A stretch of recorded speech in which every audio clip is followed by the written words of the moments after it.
studying to have their graduate studies and undergraduate in Canada. And in 2013-14, we expanded it to IIT, to Oxford University for these girls. And that's the way to keep Bisan, Mayar, Aya, and Noor alive, and to prove this tragedy is for good, not by words, but by action, because action resonates more than words. Let us all come together, because one can do everything, but each of us can do something. And this big event started by one, but all came together to make a difference. So, brothers and sisters, I came here because it's a message, and I believe in you. I believe in you. So have faith, have hope. But faith and hope without action means nothing. It's time to act. And in our life, we have priorities. The priority in life is not the past. The past is there as a doctor to build the present and the future of the patient, to have accurate diagnosis. But who is the present and the future? Our children. And it's a moral and a human responsibility. What legacy do we want to inherit and leave to our children? I succeeded in my life. I achieved all of my dreams. I have one dream. I hope to live till that dream is achieved. To see my living children living free in their country as other nations, as other children, with respect, in peace, where all are safe, secure, healthy, free, and happy. And I am sure this day will come soon, because I see the change is happening. Thank you for listening to me. Thank you so much, and God bless you.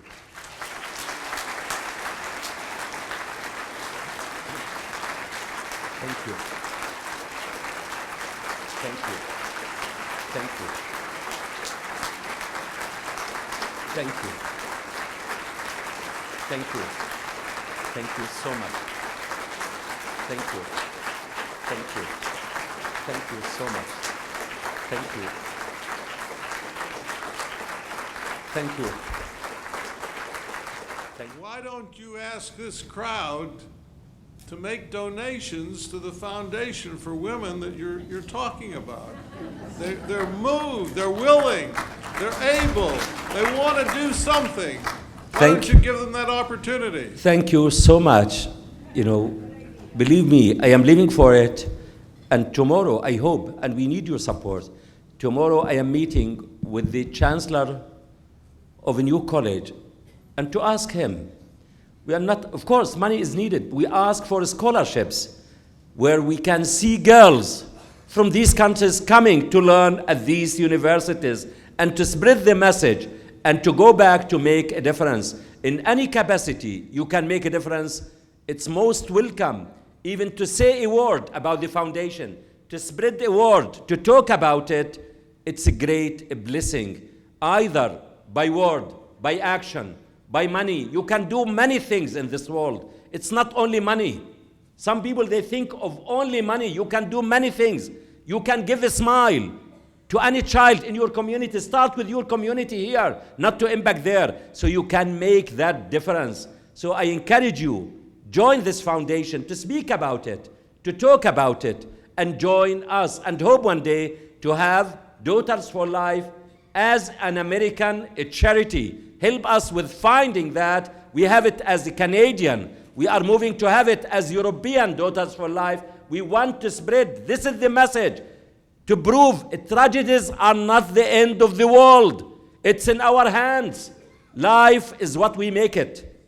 Always has been, always will be. We can make from bad things something good. So we need to learn and to practice it.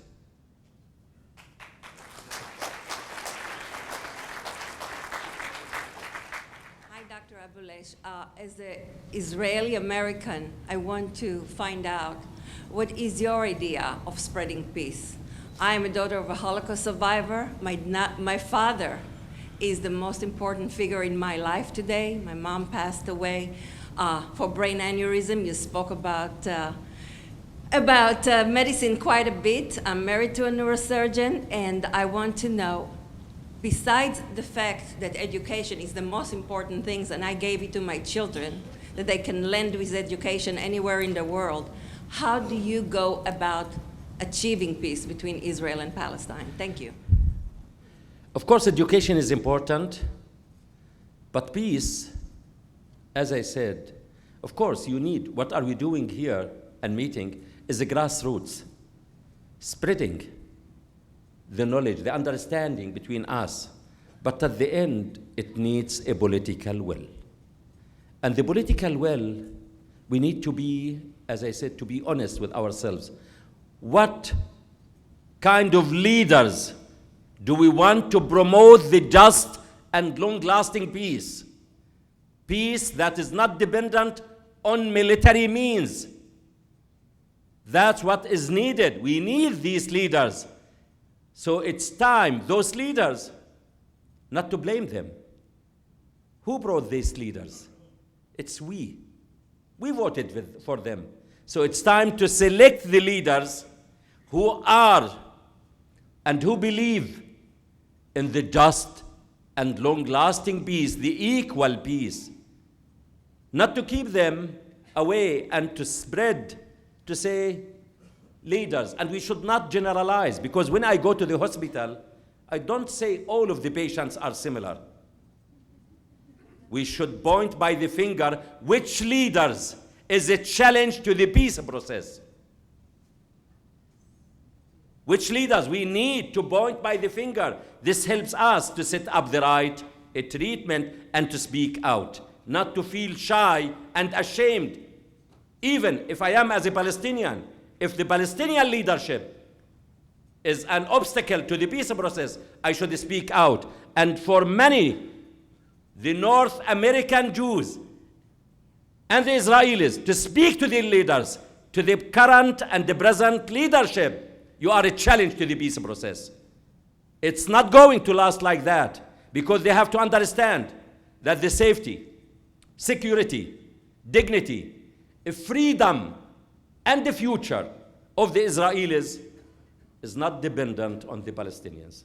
It's linked to the safety, dignity, future, and the freedom of the Palestinians. Israelis are not going to be free as long as Palestinians are not. So it's time to stand for the freedom of all. Having the same idea as you, helping you and working with you, or only Palestinians?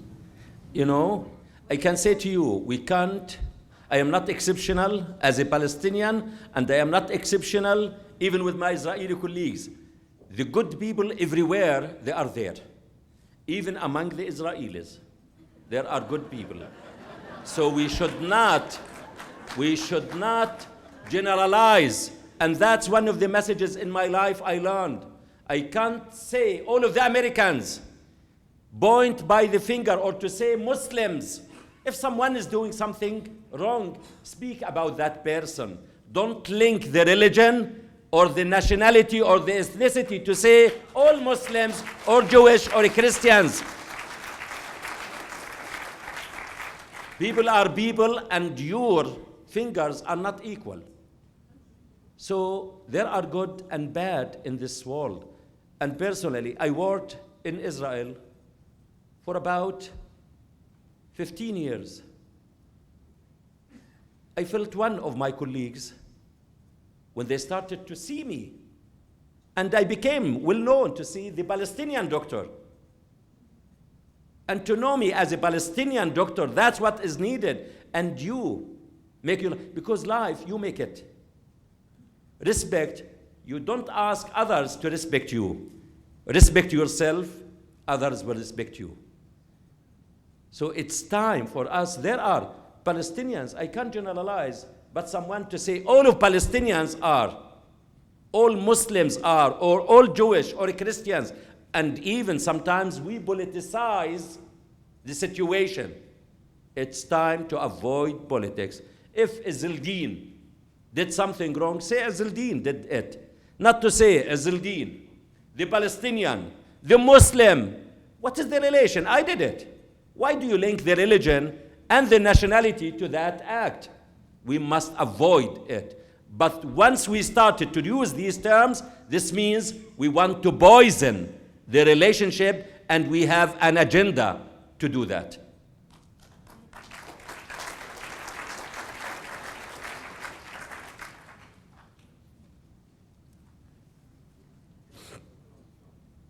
Good evening. Thank you so much for being here.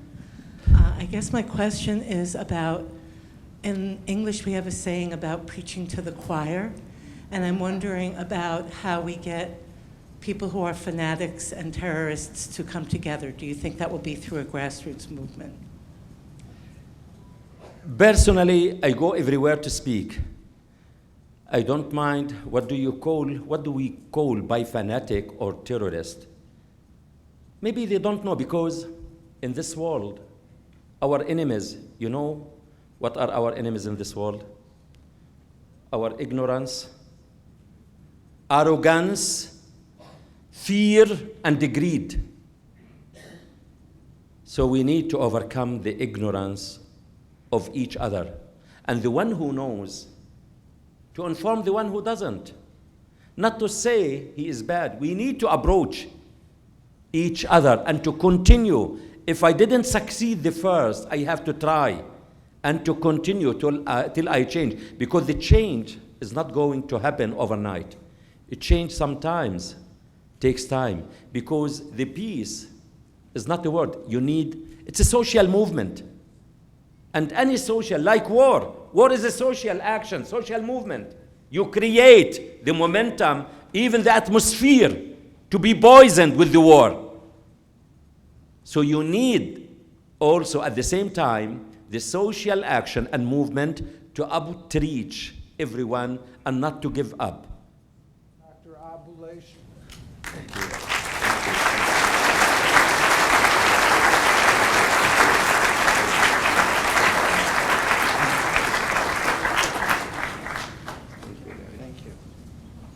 A couple of people I'd like to thank that weren't thanked earlier. One is Mitch Weiss, our executive director, who really coordinated all the details for this wonderful event, as well as our office staff and maintenance staff who've been working tirelessly.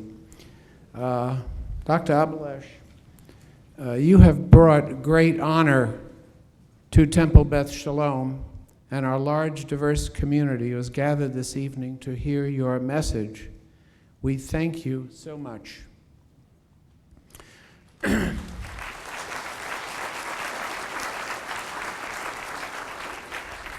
At the conclusion of my very brief remarks, Dr. Abuleish will be sitting over there. We have his book in both hardcover and paperback, and if you'd like to meet him and have him autograph your book, they are for sale. If you would just come down the main center aisle and walk this way, we can do it in an orderly fashion. Dr. Miller, the head of Johns Hopkins Medicine, had a difficult phone call to Michael Bloomberg, the Jewish mayor of New York City, when he realized